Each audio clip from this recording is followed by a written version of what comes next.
Hey party people. Okay, this is super low budget right now. I'm literally holding up my desk lamp with my hand just to record this, but I did want to appear in person just for the beginning of the video, and then I will be with you guys in spirit for the tutorial side. So it's 2024 and I think it's about time we make some money with our skills. So in this video I'm going to be touching on how you can use your 3D skills to start making money and start attracting clients with a strong body of work, or like a developed portfolio, and the type of techniques and tricks that you can use to make yourself stand out much more than other 3D artists. Okay, so starting off in Illustrator, I've got the Klarna logo here. I'm just going to show you guys how to export something as an SVG. Then simply go File, Export, Export As, and then under the little drop-down thingy, just select SVG and click OK on the options that come up. Hopping into Blender, delete the default cube, bye-bye, and import the SVG. I scale it up and go into the Geometry tab, and it's the Curve tab and the Geometry tab, and now I'm just going to add some depth to this curve. And to do that to all of them, I've got them all selected, and then I'm holding down Alt as I'm changing the value. Now right click and let's convert this into a mesh. I'm going to remesh only the letter A. So I've got a trick for you guys in just a moment. So you just bring down the value until you can see the letter again in like a good enough quality.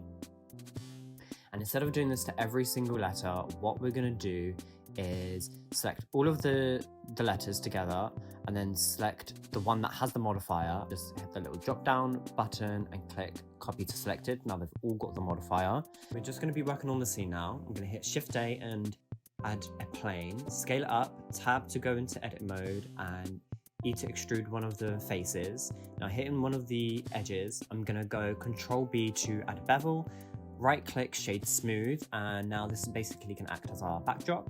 Gonna go onto my camera just to set it up and go into view, and then select that camera to view. What it does is just lets you move the camera whilst you're in the camera viewport.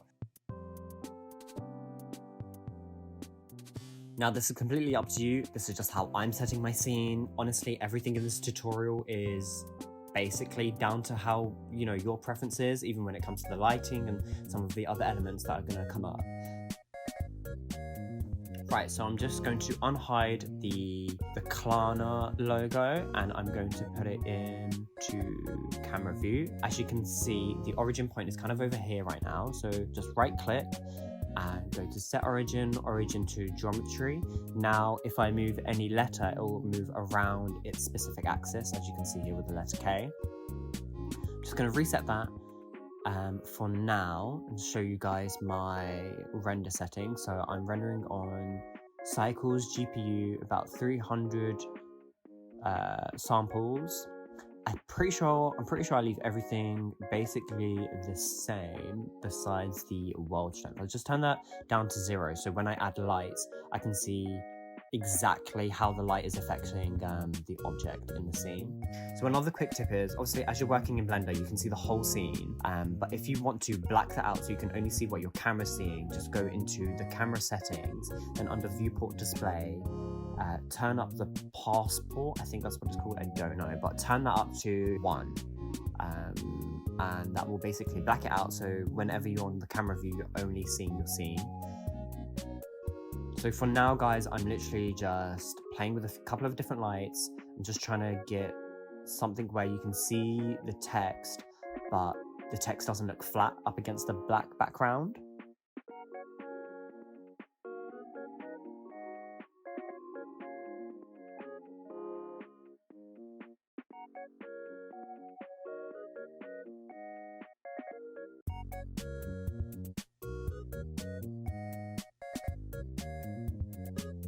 After I figured out the lighting and stuff, I just added all these elements. There's literally no method to this whatsoever.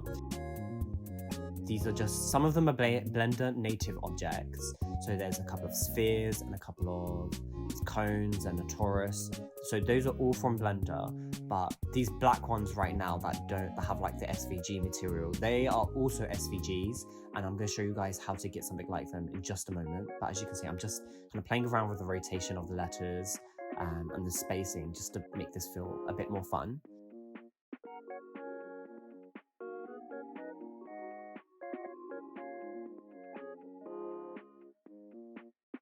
In this part, it's completely up to you how you want it to look. So you don't have to import any new shapes, you can just use what Blender has natively. You know, you could even try and put some modifiers on things to jazz it up a bit, but if you do want to import some, just go to freepik.com, search shapes vector, turn on free, and then basically just use whatever the hell you want from here. This is literally just where I got mine from. After you download it, you might need to make an account, but after you download it, you simply just import SVG exactly how we did in the beginning. So I'm just going to show you guys how I did the background now. So on my plane, I've added a color ramp into the base color, and to that I'm going to add a gradient texture. Just going to have a play around just to see what it looks like. Essentially, to get the look that I did in the final draft, which is like that diagonal, I added a mapping node and a texture coordinate node, and just had to play around with the different values to finally get the look I wanted.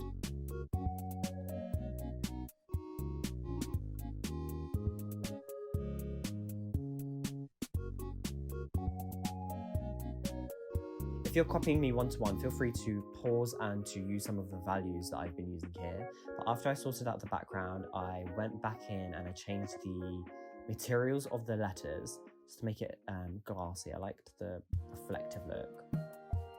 And I added some materials to the elements. These are literally just in the Klarna pink, Klarna black, and some basic white. This part is completely up to you guys. Have fun and go crazy.